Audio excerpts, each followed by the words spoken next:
this is Mugdha. Hello, I'm Avinash. And both of us are back today with episode 7 of our podcast that we call Embracing the Human Experience. And today we are going to talk about spirituality, the soul, what does it really mean to be part of something that's bigger than yourself, right? So that's what we're going to discuss today. I know, will we be able to do justice within this short time that we have agreed? Never. Okay, we had a discussion on this, okay, how long the episode is going to be.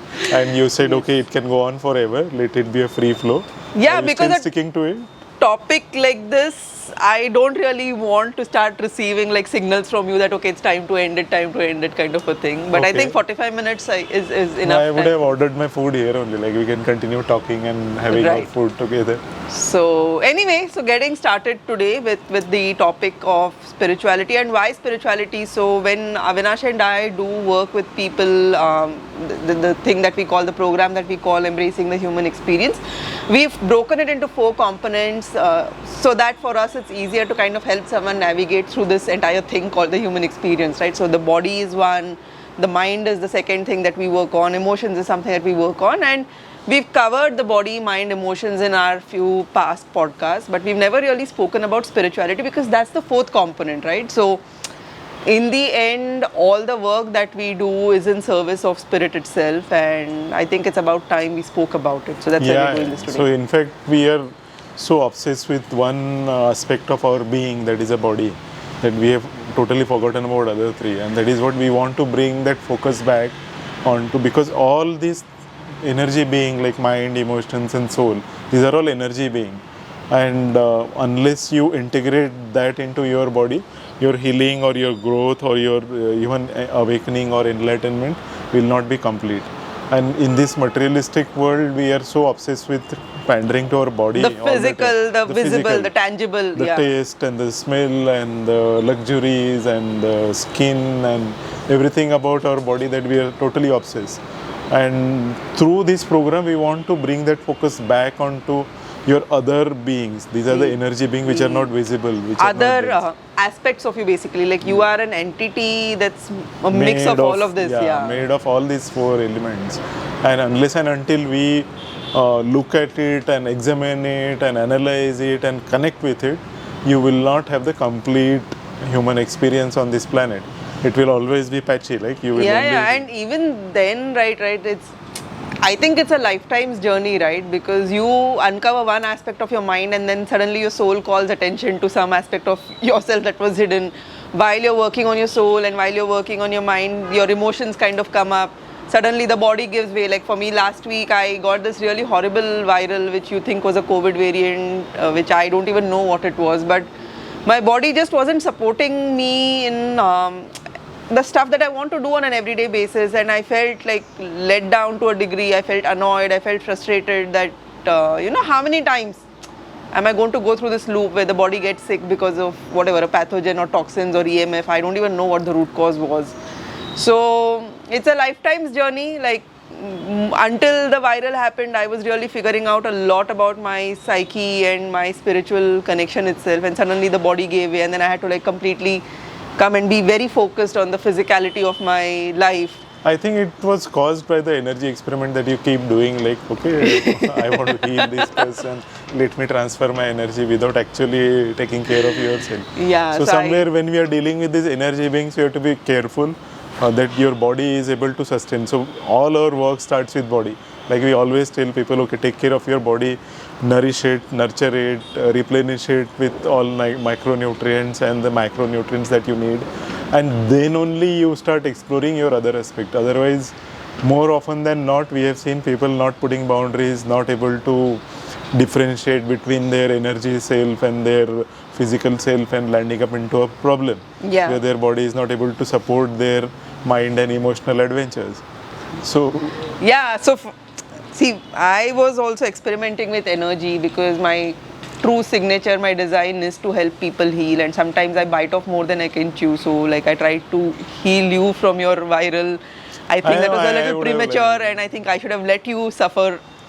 I would have recovered on my own, no, with whatever the body strength I had. But I think also simultaneously something else was happening to me. I was working on my mind also, and then I just I could feel my energy getting drained in another place, in another space, and that energy drain, attempting to heal you simultaneously, working on my own emotions and like whatever, like my heart often feels like this place is painful and filled with heartbreaks, and I think it just all came together and the body was like, okay, stop.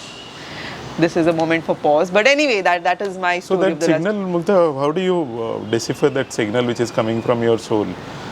Like most of us are unaware ki what my soul wants, no one knows. And is there any easy way of finding out what your soul wants, or you have to go through the entire rigor of going through the mind and emotions and then finding out what your soul wants fundamentally? No, in fact, for me, the voice of my soul is actually the clearest one. Like, sometimes I get confused with the body's signaling mechanisms, right? Like, is it lack of energy or is it lack of sleep? What is really going on? Sometimes I need to I need to do blood tests to figure out what my body is trying to tell me. With the mind, sometimes I just need to like spend a lot of time alone and like go and look at different aspects of my psyche and like do work around that. But with my soul, that is a voice that is always like, even now I can hear it, right? Like I don't have to take any effort. So that's the one that So I'm is your soul telling you to do this podcast? Yes, right now? it came through that only. It came as a message that, you and I should get together and we should actually start sharing our thoughts on what it really means to be a human, so that through our talks, through our voice, we can sort of walk the path and show the way to people who might be struggling on their own, right? So it was a very, there is no, it's not coming from a place of wanting to be famous or wanting to become a celebrity, or it's really like this thing is. Yeah, it that is the just- last thing even I want. Like, I Yeah. don't want to be famous. Like, Yeah. I am more of a back-end person, the operation So person. it came like that. Like one morning I was just sitting meditating, and then it just came that, you and I should do this and we should talk about like once a week at least our voice should go out. We don't know how many people are hearing it now. But maybe in the future, 5 years from now, 10 years from now, when the world is crumbling even more and people just want some sanity in their lives. Oh, this you might- mean world is crumbling actually right now? It is crumbling, right? Look at the pollution in the environment. Look at the now 5G rollout will happen, so that's going to expose humans to an unprecedented amount of EMFs. The food we eat is mostly covered in like chemicals and toxins and pesticides. New variants of pathogens keep evolving. So it's like a split is happening. There is one old world which is crumbling and falling away, and there seems to be a new world that's emerging, but that new world takes a lot of energy from people like you and me who intentionally are saying, okay, this sick, poisoned world is not what we want. We want a better world to live in, where, human beings can just be human beings, nice to each other, kind to each other, compassionate, loving, without the need to be manipulative and lying and trying to take something that doesn't belong to them, right? Like that's the world I really want, where humans are just co-creating, playing, just happily enjoying with each other, right? So in fact, I was on my exploratory journey a few years back, and I was getting all sorts of inputs. I believe in whatever messaging coming my way, and that experiences I tend to create with those messages. And I was exploring and finding out what exactly this world needs in terms of revolution. Like everyone talks about new world, everyone talks about new ideas, everyone talks about getting rid of the old and creating a new. Now everyone wants a new world, and no one is actually know how to go about doing it. So a lot of people have these social revolutionary ideas. Some people have this financial revolution. Some people want education system revolution. So everyone wants revolution, but what is it affecting? What is it going to touch upon? What is the end outcome of that revolution? Yeah, all this revolution, what is it going to change inside you? That is what I was exploring. And then I realized that all of us need is spiritual revolution. And that is where I think my flip started. I started exploring myself more rather than, focusing on the world, that I have to change the world, I have to do the social revolution, or I have to do any other revolution. This world is made of me. If everyone start thinking in that direction and, look at themselves, find out what exactly is their true soul purpose on this planet and work accordingly, I guess the world will be a better place. And to me, a better world really is a world where humans care, right? And like you that care is really what I think is going to result in something better. And when I say care, it's so a lot of people externalize the effort, like you said, right? Like the care, and like I care for the planet and I care for the environment, and Yeah, climate change and environment. I want to Start save. on I climate want to change. save the earth. I said you save yourself first. But buddy. that care has to really be about yourself, right? Like when you intrinsically understand that you are divine and you are a spark of something that is godly in nature, right? Like your very nature is nature of God. When you care for that thing inside you is when that care starts translating outside. So when I speak of a better world, for me it's really a more compassionate, loving, kind, playful, joyous, beautiful, just that, right? Like a world filled with, like literally, I don't want to sound very corny and new agey, but a world filled with love and light. That's the world that I look forward to, and I'm hoping that with iThrive, what we are doing here for the team, we are creating a world like that for our clients, even though we are physically not next to each other in terms of our clients. At least they get a feel of a world like that, right? Like with the kind of space we hold for them, with the kind of care that we offer them, with the kind of support we give them, they can at least for some moments in the day feel what it feels like to be part of a world where humans genuinely care. And that caring start with self. and that is where the spiritual connection comes, right? Like, So what is spirituality as per you? Because so many people have so many ideas. Ki I pray to God, so I am a spiritual, or I worship this deity, so I am a spiritual person, or I care for the environment, I care for the fellow human beings, so I am spiritual. I am part spiritual. I have coined a separate term for myself. I am a materialistic spiritual. So a lot of people think spiritualism means you go away from all kinds of material comfort and whatever luxuries this place has to have on offer. You have to become a Gautam Buddha and take a nirvana in some under shade of some tree. And is that the spiritualism? Like lot of definitions are there and lots of things people talk about. And I think, see, even in college now, when someone used to ask me which religion do you follow, are you Hindu and all, I used to be like, I'm spiritual, not religious. And to me, the entire ritualistic approach towards God or something that's divine never appealed. Even as a kid, I was never really scared of repercussions, or I was never scared that I will get punished if I don't do something, right? So that wasn't there. What to me spirituality now, that word also, not to use it only, is like so much baggage is there around the word spirituality, right? Because it has been hijacked by so many people. It's been hijacked. The new age love and light movement actually completely it does it such a bad service, right? Like people think spirituality is just like always feeling grateful. And I think we should explain this to our audience. What is your idea of spirituality and what is my idea of spirituality? Yeah. Let's start with you. So for me, what is the spirit and how see, it is? Of course, the basic premise of this is the underlying understanding and knowledge that we were all created by something bigger than ourselves. Now, if you're an atheist, or if you're a believer in like self-consciousness, but there's no larger consciousness, there's no collective consciousness. There is a word for it, it's called rationalist. Rationalist. If you're a rationalist, then this is never going to appeal to you. You can stop watching this podcast right now. But assuming you're someone who's curious, right? Like the nature of what is called as God, right? So even the word God is a trigger for so many people because of religion. What religion has done to the word God. God, divine source, creator source, whatever you want to call it, there is something of which we are part of. So when I speak of spirituality, I know that there is something divine beyond me, which is the source of everything that is. Like everything from this plant to the pot to the plastic to this hammock, everything was created by something, and that creator really holds, even though it seems chaotic, even though it seems like there is no method to the madness, there is a creator force that is holding everything together, and everything has been created with a purpose. Like this form that we have of a human being also, that also serves a purpose.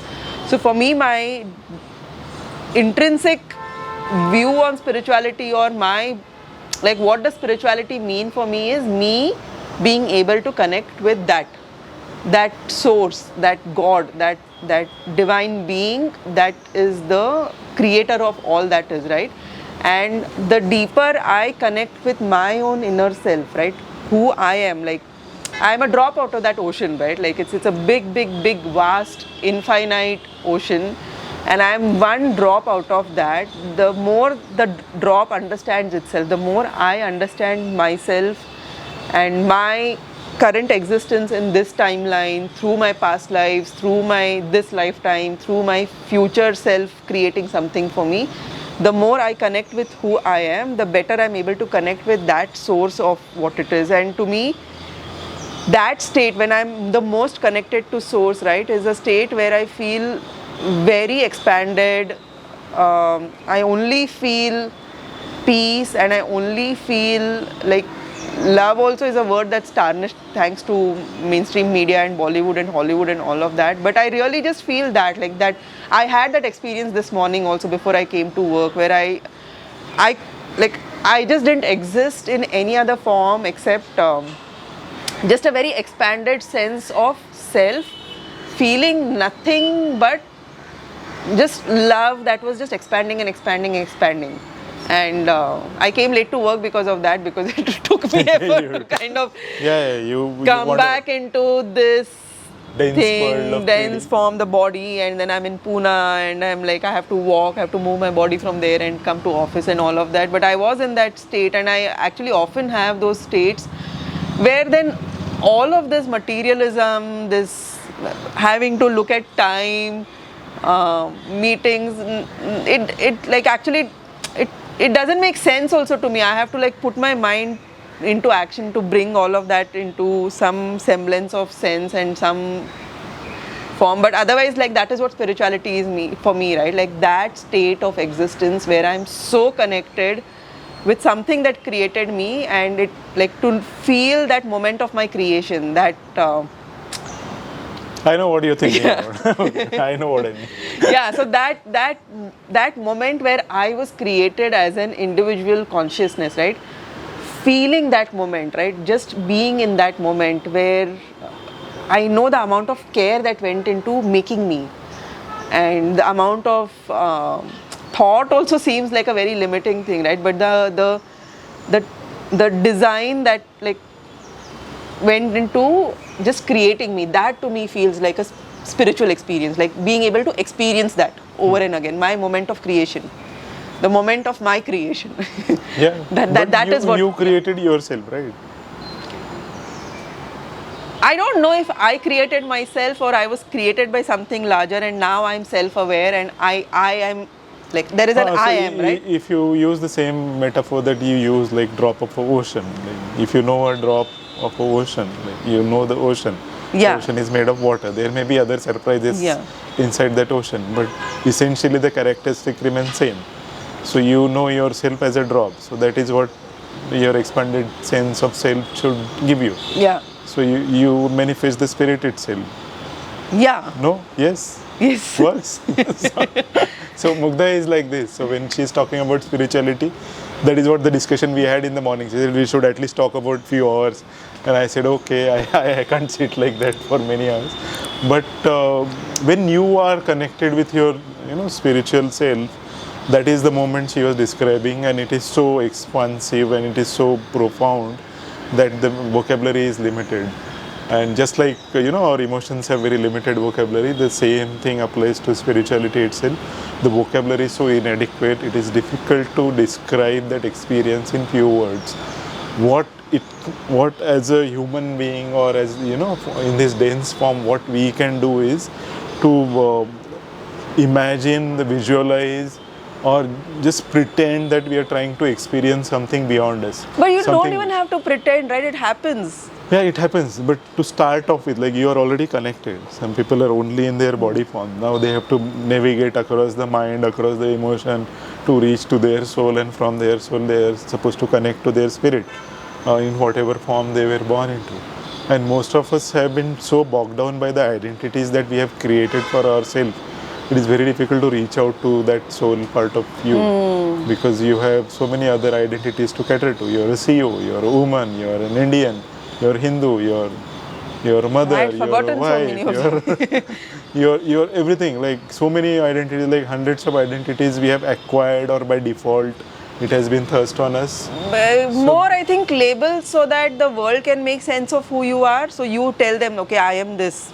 So relate to me like this. Without that, people can't relate to you as another human being. And that is why my experiences with spirituality. So what is your experience of spirituality? So my experiences with spirituality was going deep inside myself. Okay, finding out what exactly I'm made of, what was my purpose. And a lot of people seek spirituality outside. Okay, I have to go to the mountains, or I have to go to the sea, or I have to seek nirvana somewhere. And what I have realized, I have to just go inside as much as possible, like go deep inside. Through various my adventurous experiences, I could reach out to my soul, my spirit, my mind, and decipher those, unravel those layers of identities that has been created or thrust upon us through the DNA itself. Our DNA has so much of identity because we are made by two different people, and so they are carrying their own. So that's the ancestral lineage or the baggage, right? But also your DNA holds the key to connecting with source. Yeah, exactly. But it has been, the DNA itself has been corrupted to such a level that finding out what exactly you're meant to do is a big challenge. And it is a highly energy intensive work, and I guess that is where people are reluctant to even venture out on this journey. छोड़ो ना यार, वड़ा पाव खा लेते, ठीक हो जाएगा, क्या फर्क पड़ता है? I have this special love for vada pav. It comes up every single time. Every single time I have to give some example कि people are spoiling their health or giving up on their life. This vada pav thing comes to my mind. I don't know. I was a fan of vada pav once upon a time when I didn't have enough money. That was one thing which used to fill my stomach up. I shouldn't be so derogatory. For us also, I think in college, I remember me and my two friends, vada pav was our snack of choice, right? I know, it was like a lunch. Like 2 pieces are enough to fill up your stomach with a glass of water, and you're done for the day. And I guess that is what I am suffering now. Whatever vada pav I did then, I should have stuck to idli instead. I would have been in a much better place, no? So spirituality, from vada pav to spirituality, it's a difficult journey to navigate. It's a task which very few people tend to undertake. So I think also what happens now, like actually the more you start doing real work around spirituality, not this like Sudarshan Kriya kind of spirituality, right? Okay. But the more real work you start doing, once you experience that state of being of like your super expanded self, where you're at peace, you don't need anything, you don't need anyone, you're just completely enough in just yourself. To come from that state and to have to interact with what we call as 3D world, right? Like actual other people. For me, like for example, having to think of revenue and having to think of expansion, having to think of funding, and then that's a different realm altogether. I'm not diminishing the importance of that work, because through that is what iThrive grows. But it takes work. It's not easy. Yes. For me, that state of being expansive is like there is no net energy loss, nothing. Like you say, it is energy intensive to do that work. For me, it feels like the most rewarding.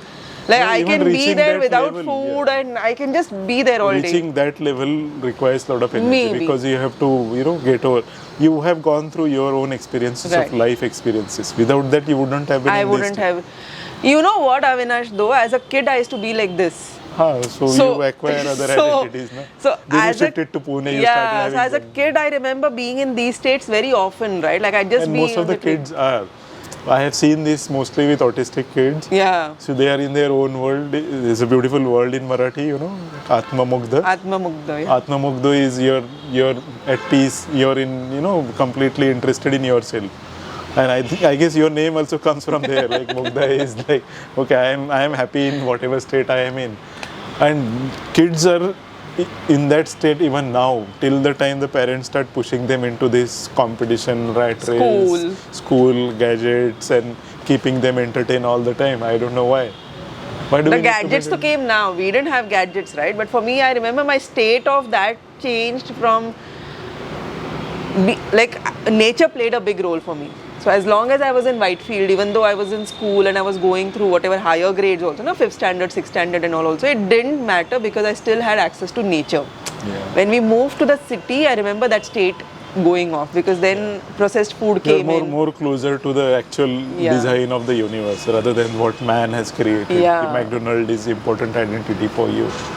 So that shouldn't happen, right? So like I was saying, for a lot of people, once they experience that state of their spiritual nature, like their spirit itself, right, their soul connect, once they establish that, then coming back and having to do work in this world becomes difficult. So I've seen a lot of people then lose that ability to still navigate the material world, and then that's where actually the tragedy begins, because to take care of your body, to take care of your mind, you still need money, you need a good safe place to live in, you need to eat the right kind of food, you need to have the right kind of people in your life, the ones who are not The toxic to you, relationship right? itself, Relationships, because these are the things that nourish you when you're there in forms beyond just your spirit, beyond your soul, your body, your physical body, your emotional body, your mental body, like your intellect. These things are the things that nourish you. Now, if you just hang on to spiritual experiences, which is a real risk for someone like me, right? And then you forget to come and do this kind of work, these bodies are going to be starved. And when these bodies get starved, like your body, physical body, if it's not well, how are you even going to be able to do your soul work? Exactly. Right? So everything happens through this body. If this body is not there, you will lose your ability to connect and experience that connection, what you so often experience. So we always insist on, working on your body, taking care of your body. And that is where I coined that term called materialistic spiritualism. So you don't completely, cut off Disregard from this world, the material world. or give less importance to this world, because whatever, even the spiritual experiences you're having, it's only because of this body. If you're not in this body, you may have different kind of spiritual experiences that you're not aware of. So everything has to be about starting from your body. This body allows you to connect to your mind, connect to your emotions, connect to your soul, connect to the divine spirit. And that is where, we fail, I guess. We forgot to take care of our body, and this work becomes a task for you. Yeah. Because you are not taken care of your body itself. Also, like if you see, the max evolution happens when you're in an embodied human form, because your brain and your senses are able to help you make sense of all of that, right? So if we just had to be spirit beings, we wouldn't even have been like this We body. don't need We don't need to do itself. this, There is right? no Like identity there is also. no need for an identity. There is Spirit doesn't have a name, Mugdha. It's just a spirit. right? And then why is it that we actually exist like this? It's so that source itself, God, whatever divinity itself can expand, and it can evolve, and it can grow through our collective experiences. But then our job, right, as spiritual beings having a human experience, what is our job? It really is to bring the light of that spirit, like that moment of separation from the larger God itself, right? Like that moment when you became separate. Like I might not have a name in the spirit world, I might not have so many layers of identity, but I do exist as a separate drop in the ocean, and there's a reason that I exist as a separate drop in the ocean, right? So what is my work then? It is to, through that understanding that I am a drop of something that is so beautiful and vast and divine, so bring that here into my experience here, and to just kind of become more and more enlightened version of myself. When I say enlightened, it's not like sitting under a tree and meditating. And showing the way, right? Like basically bringing more light into my existence here, and through my light, lighting up the path. And there are many like me, and there are many like you, right? Like for me, there are other people who hold the light. Like when I did the course with Laura and Bernard, they held the light many steps ahead of where I was. So they've done the work, they've gone deep into learning this, and then they are at a place that's much ahead on the journey, but they hold the light there. So someone like me can walk the path. Like I walked a certain path on my own, and now I walk the rest of the path with them. I might find some other teachers in the future. That is a very good point you made. Like all these spiritual babas and gurus, they tell them, I will take you to the God. Or I will take you to whatever spiritual destination of yours. I am your salvation. You come to me, you follow whatever I am telling you, and you will be taken care of. It doesn't work that way. You have to walk your own. It's your journey, the only thing that other people can do is show you the light. Show Like, you the light. when we do it with the body, right? When we're saying we'll do your blood test and we'll help you find out what's at the root of your disease, it's because we learned how to do that. So we can show you. If you come join the academy, you learn from us, you can do this for other people. Yeah. Same thing with the entire spiritual journey, right? You have to walk the path, that inherent awakening inside you. Your soul has to open its eyes and say that, okay, I am here. Who am I? And okay, why did I separate? Why am I separate from source itself, right? And how can I get back to the closest I can, like, at least for me, that's what my calling is in this entire lifetime. I just want to go back, I keep telling him I want to go back home. Now home, I don't have that feeling going back Yeah. home, Wali. so for me, when I say I want to go back home, it's not like I just want to, completely merge again with all that is. I mean, if that's the design, cool. But Johan and I have a debate on that also, if that is what we're supposed to do really. If Source created you as a separate being, then why would Source want you to go back and merge? Like maybe you're meant to be separate and experience infinite time and whatever there is else to experience, which we don't even know, through your uniqueness, right?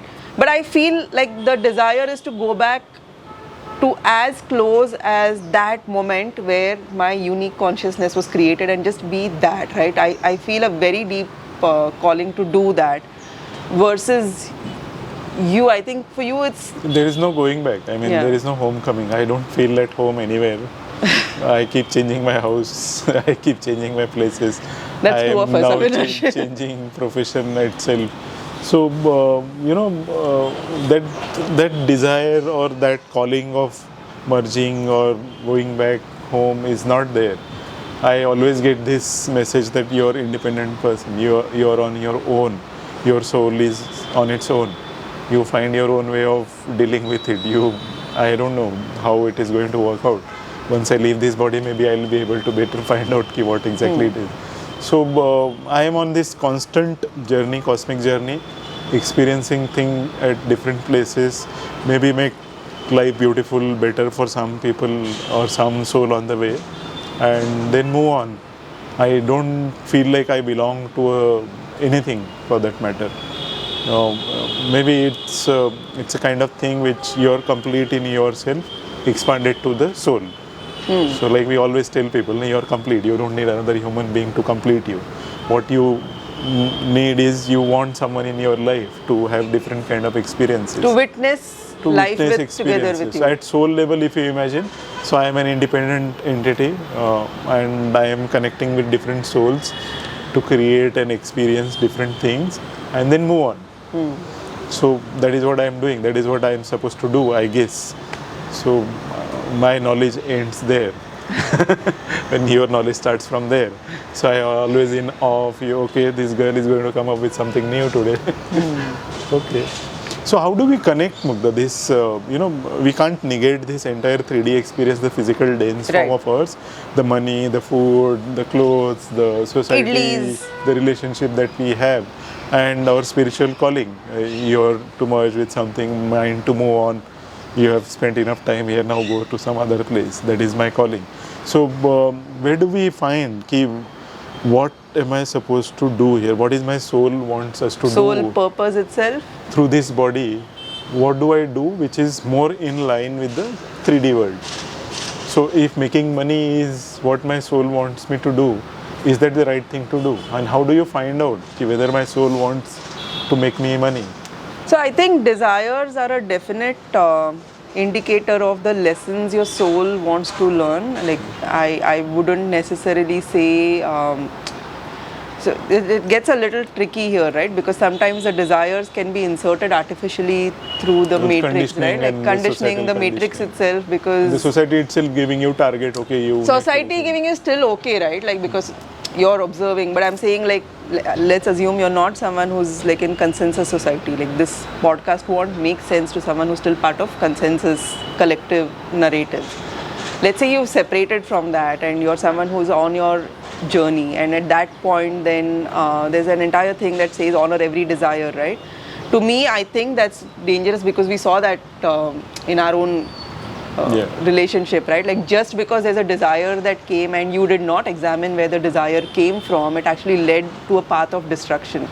So not every desire necessarily is something that's evolutionary in nature.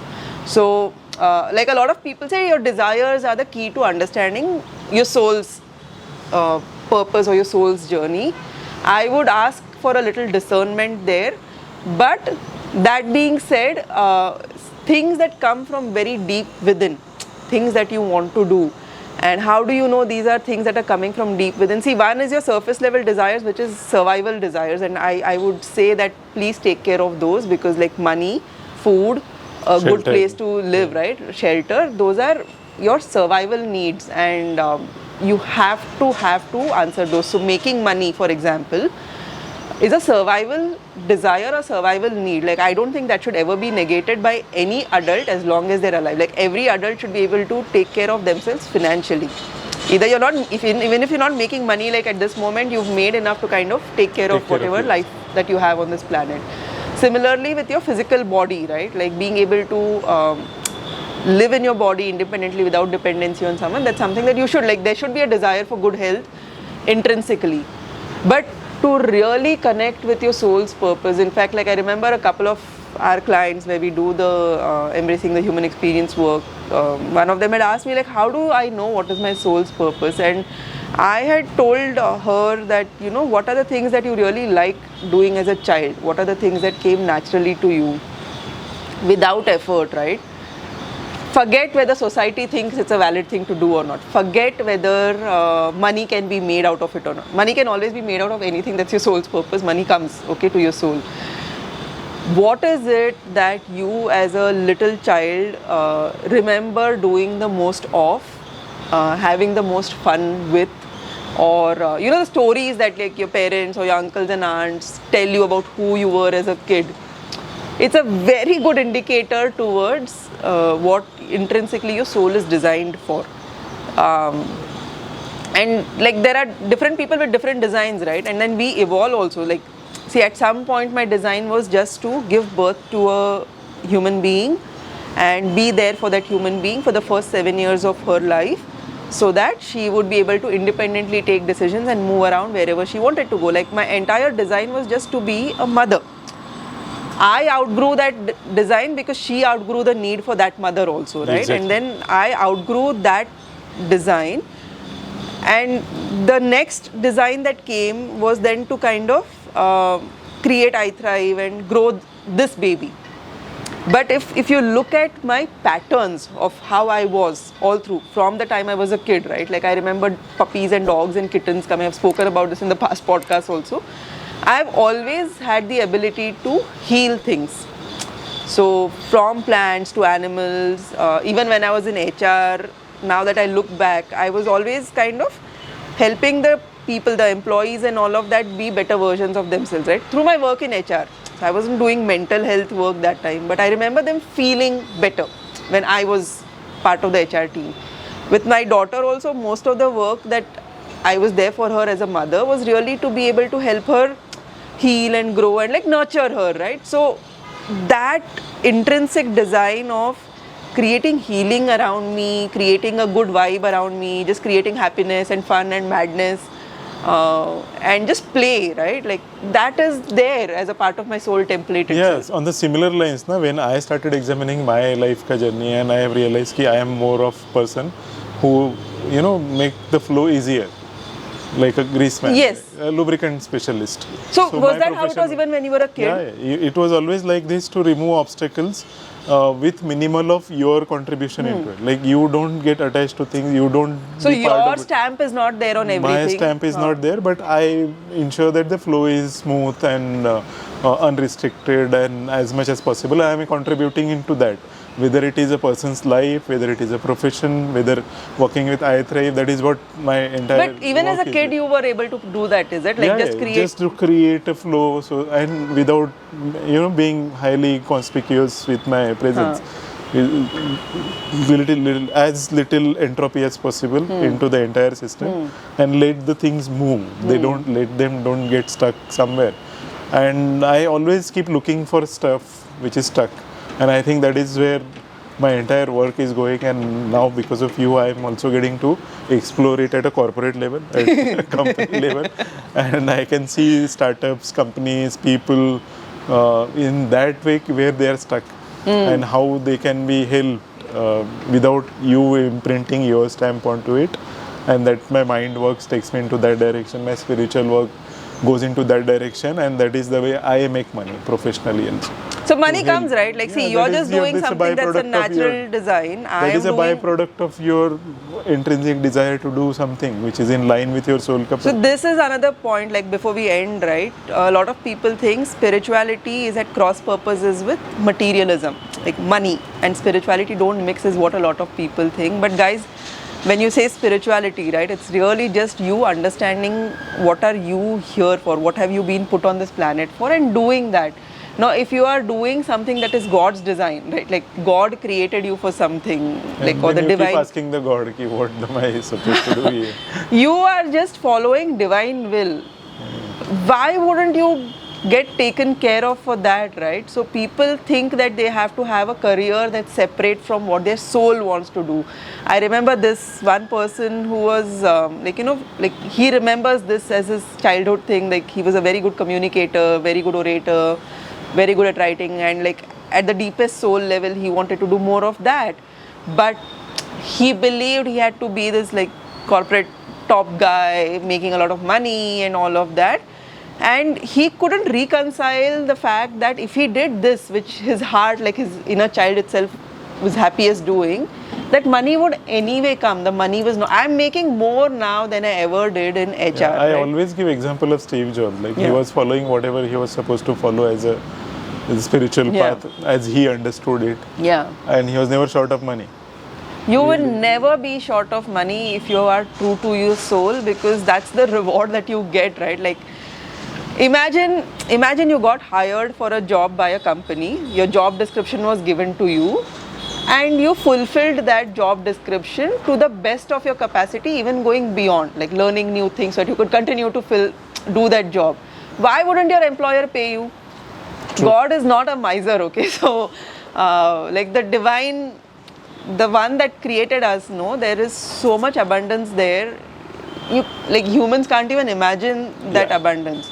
Now, if you fulfill the design that you were created for, and through that you are allowing the expansion of that divinity, why wouldn't you get taken care of?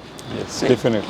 So that is where I guess we have to be afraid, we have to get rid of this fear. I will starve, or I will be without family, or I will be without shelter. I think that's also because we see all these rishis and all of that, no? Like in India, these Nanga sadhus, and they go to Himalayas. You don't have to go to anywhere. You live in your, like, this life with your family and everything, and through that you can access your spiritual self. Last point from my side, actually, you mentioned about finding out your true purpose. Go back to your childhood. I always recommend this book to everyone who cares to read. This is a book by Randy Pausch. It's called Last Lecture. If you happen to see it on Amazon, just grab a copy. It's a beautiful book. He is the person who was suffering from a terminal cancer. And then how he wanted, and he knew the expiry date, and how he wanted to lead his life in those remaining part of his life. Right. He went back to his childhood, found out what are the memories which he wanted to be, and he started fulfilling those. So his life becomes so beautiful, so expansive, and so fulfilling, materialistically as well as spiritually, as well as the joy of living your life itself. It's a beautiful book. Do read. It will give you lots of insight. Keep watching our podcast. There is so much thing to talk about spirituality. I'm sure we're going to talk about it more and more. Because to me also it feels like we're just scratching the surface, and the vocabulary is limited, no? You have to learn another language for this. And the path also, right? Like, if someone asks me, how did you get to this place where on a Thursday morning before coming to work, after your walk, like in an hour you had this most expansive spiritual experience which people like do 40 years of meditation for. I have my own path. Like, I know the number of things I've done to get to that place, right? Whether it was consciousness altering substances, or deep meditations, or like going deep into my psyche, letting go of so many things, letting go of identities. But that's my path, right? So if someone says, give me the roadmap, chart, diet chart. you can't do that. But all that you can do is like continuously, like you and I can share the tools, the techniques, like the different methods. I think maybe that's what we'll do the next time we speak about spirituality, the different kind of meditations that really help me access the state. Yeah. Is it possible to do demo of your meditation on the podcast? No, Not at there all. won't be any sound, no? How? Nothing. Just like there's a different way of communicating. What is a demo of meditation? But I intend to record meditations, actually guided meditations. It's like another message that's coming to me again and again and again and again that I have to do it, I have to do it. I thought in Dubai I'd have the space to record it, but that was a machine city and I couldn't do it there. But it feels like it's time I actually started guiding people through meditative experiences where they can access these states for themselves. So that's my next experiment. It really, for me, like I seem to be going more and more the Buddha way of like renouncing so many things. So yeah, like I think like the rest of my life is going to be a deeper and deeper journey towards my spiritual self itself. Understanding this spirituality. So keep watching us, like, share, comment, and whatever. What else? I don't subscribe. Yeah, Subscribe to our channel so that you will get notified when the next podcast comes. And whatever, guys, if you find this useful, please keep listening. And start working on your body first. Yes, and come to iThrive. Take care of your health. Like I'm really saying, this is not just a plug for the company, but come and take care of your health. That's the starting point. Like your body is the starting point. Thank you.